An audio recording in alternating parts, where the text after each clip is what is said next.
The time has come for the second annual Rockeater Adventure Race, and almost 600 competitors gather to receive their packets. Well, maybe competitors isn't quite the right word. We had a great time last year. We're completely non-competitive. We have all different sizes and shapes of us. For Skylar Barrier, the race is a little more serious. Yeah, my dad last year ran the Rockeaters, and that got me pretty excited to join this year. And since I finally turned 16, I'm able to run. While racers are timed, the Rockeater race isn't really about winning. This is kind of an event where people who don't run actually run it, so it's a good opportunity for folks to get out and stay active. An important part of the fun is the costumes. A host of popular characters appeared among the ranks of Rockeaters. And we have to make it through the race with our antenna.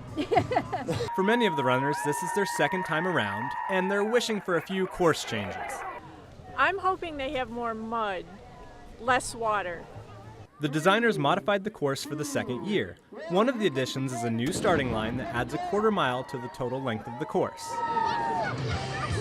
It's not long before the racers get to one of the most deceptively challenging obstacles. I'd say the most challenging part was probably getting in and out of the lake. The water was pretty hard last year. I will third that.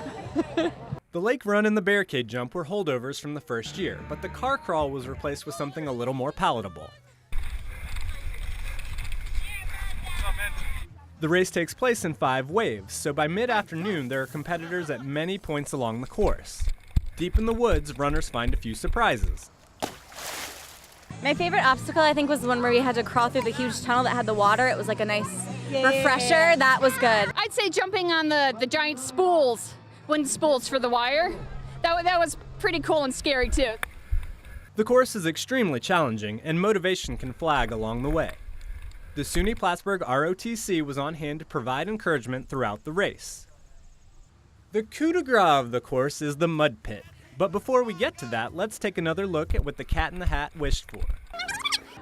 I'm hoping they have more mud. Wish granted. It is mud and it's about 3 feet deep. People are going to be struggling through there.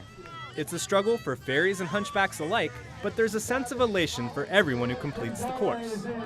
I think being together was fun, doing it with my friend, and then the mud pit was fun. The mud was fun. I would have liked to just stay there. For many of the participants, the real competition comes at the day's end. Again, if you'd like to be in the costume contest, please come as close as possible. Who's in for Forrest Gump?